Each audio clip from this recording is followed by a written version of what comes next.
मित्रों नमस्कार। शिव शिवा ज्योतिष एवं प्राच्य विद्या अनुसंधान केंद्र में आपका स्वागत है। मित्रों, कुंडली में जितने भी भाव होते हैं, कोई ग्रह किसी भाव में शुभ फल देता है, कोई ग्रह किसी भाव में अशुभ फल देता है, और ग्रह भी राशियों के हिसाब से अपना अपना फल बदलता रहता है। सबसे पहले ग्रह अपने राशियों के आधार पर फल बदलता है, नक्षत्रों के आधार पर फल बदलता है, यहाँ तक कि अपनी डिग्रियों के आधार पर भी फल अपना ग्रह बदल देता है।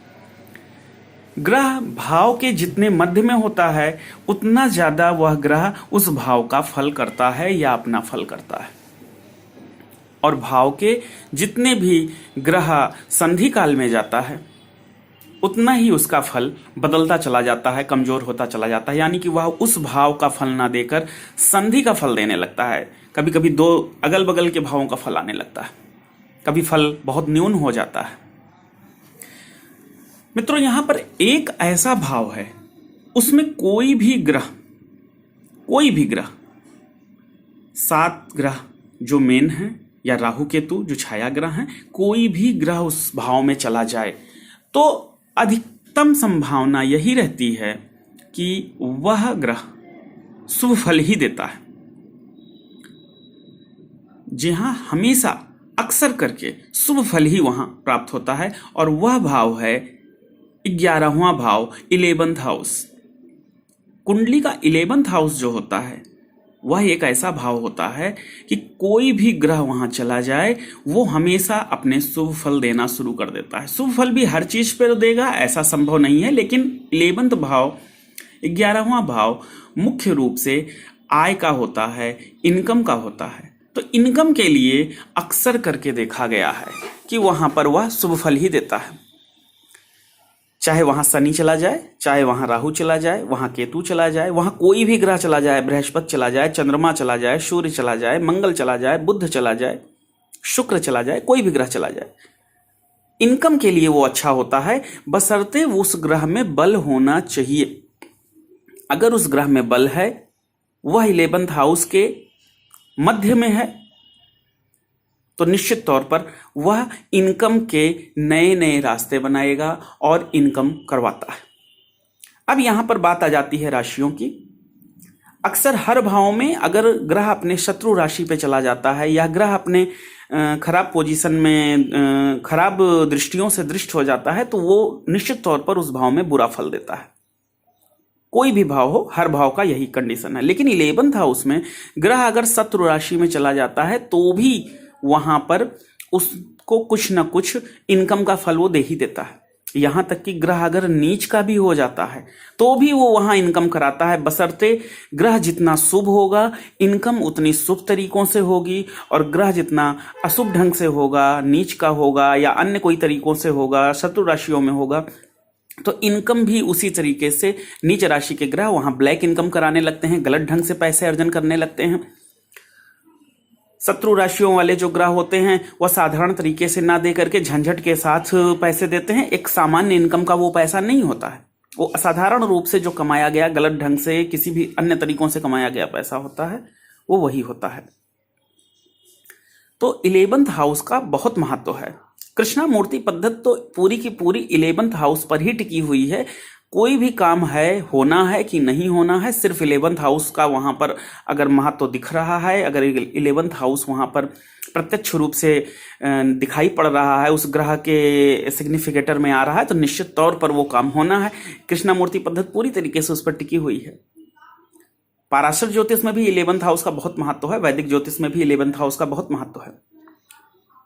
कुछ जगह पर कहा गया है कि 11th हाउस का स्वामी षष्ठेश से षष्ठ भाव होने के कारण रोग देता है। लेकिन अगर षष्ठेश से षष्ठ भाव होने के कारण, यानी षष्ठम भाव से षष्ठम भाव होने के कारण रोग देता है, लेकिन अगर 11th हाउस का जो स्वामी है, एकादश भाव का जो स्वामी है, वो खराब कंडीशन में रहेगा, तब अगर वो शुभ कंडीशन में रहेगा, बलवान रहेगा, शुभ ग्रहों से दृष्ट रहेगा, युत रहेगा, उनके साथ रहेगा या स्वयं शुभ रहेगा, तो वैसी कंडीशन में वो रोग नहीं देता है। लेकिन अगर वो खराब कंडीशन में रहेगा, अशुभ रहेगा, खराब ग्रहों के साथ होगा, अस्त रहेगा, या खराब कंडीशन में किसी भी अन्य तरीके से वो पीड़ित रहेगा, कमजोर अवस्था में रहेगा, तो निश्चित तौर पर वो रोक दे सकता है। इनकम पे क्या होगा? इनकम जैसे कंडीशन में वो ग्रह होगा वैसी इनकम वो कराएगा, उन रास्तों से वो इनकम कराएगा। ये बात बिल्कुल सही है। 11th हाउस पर मेरा बहुत पुराना अनुभव है कि 11th हाउस में कोई भी ग्रह चला जाए तो 80 to 90% चांस है कि वो पॉजिटिव रिजल्ट ही देता है। बहुत कम केसों में होता है कि वो निगेटिव रिजल्ट देता है, कि इनकम में दिक्कत खड़ी करता है। कब दिक्कत खड़ी करता है? कोई ग्रह अगर गया है, पहली चीज तो इनकम का जो स्वामी होता है, 11th हाउस का जो स्वामी होता है, अगर वो खराब कंडीशन में बैठा हुआ है, वो कमजोर है, तो निश्चित तौर पर ऐसे व्यक्ति की इनकम में बड़ी बड़ी बाधाएं आना शुरू हो जाती हैं। लेकिन अगर वो बलवान है या उस भाव में बैठा हुआ ग्रह बलवान अवस्था में बैठा है, अगर नीच का ग्रह है तो वो इनकम गलत ढंग से कराता है। लेकिन नीच के ग्रह हमेशा कमजोर होंगे, ये बिल्कुल नहीं होता है। कुंडली में कोई ग्रह नीच का हो गया तो इसका यह मतलब नहीं है कि वो ग्रह हमेशा अशुभ ही फल देगा। बहुत सारी कुंडलियां मैंने देखी हैं, नीच के ग्रह बहुत अच्छे फल देते हैं, क्योंकि नीच का ग्रह प्रकृति से नीच का हुआ है, लेकिन वो खडबल में, खडवर्ग में और सारे तरीकों से वो शुभ है। तो ऐसी कंडीशन में वो ग्रह बहुत अच्छे काम कराएगा। नीच के ग्रह की जो दृष्टि होती है सदैव वो उच्च पे ही जाकर के टिकती है, क्योंकि वहां से 7वां भाव जो है उसके उच्च राशि होती है। पंचम भाव में कोई भी ग्रह अगर नीच का होकर के बैठता है तो उस व्यक्ति को निश्चित जीवन में एक क्षण ऐसा आता है कि बहुत अच्छी इनकम होती है।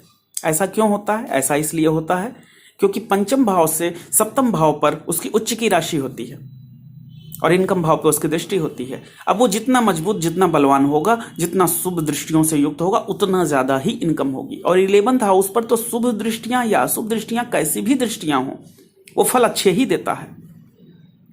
इसलिए 11th हाउस किसी की भी कुंडली को देखते वक्त 11th हाउस पे बहुत ध्यान देना जरूरी है कि 11th हाउस में कौन सा ग्रह बैठा है, क्योंकि दुनिया धन से चलती है और धन आय से आता है। आय कहां से होगी, कैसे होगी, ये सब 11th हाउस बताता है। हम लोग केवल द्वितीय भाव को धन लेकर के बैठ जाते हैं, जबकि द्वितीय भाव महत्वपूर्ण है, लेकिन वो सेविंग के धन का महत्वपूर्ण है, क्योंकि कुटुंब को भी धन ही कहा जाता है, परिवार भी एक धन ही होता है, और द्वितीय भाव कुटुंब का भी होता है। जो जमा पैसा होता है, जो प्रॉपर्टी होती है, वो चतुर्थ भाव से देखी जाती है। तो जमा पैसे जो होते हैं, बैंकों के जो पैसे होते हैं, जो गहने वगैरह होते हैं, ज्वेलरी होती है, डिपॉजिट होती है, ये सब का सब हम लोग द्वितीय भाव से देखते हैं। लेकिन जो इनकम होती है वो 11th हाउस से होती है। और जो मोटी इनकम, जो ऐसे पैसे आते हैं कि एक रेगुलर इनकम ना हो, कि कभी कभी की जो इनकम होती है, मोटी इनकम, उस सब के सब 11th हाउस से देखे जाते हैं। इसलिए 11th हाउस का जो स्वामी है वो किस कंडीशन में है ये देखना बहुत जरूरी है। अगर वो अच्छी कंडीशन में है तो हमेशा अच्छा फल देगा। और 11th हाउस में बैठे सारे ग्रह, चाहे वो नीच के हों, चाहे वो उच्च के हों, चाहे वो शत्रु राशि के हों, हर कंडीशन में वो इनकम कराने की ही रास्ते ढूंढते रहते हैं, बशर्ते वो बलवान होने चाहिए। जय महादेव।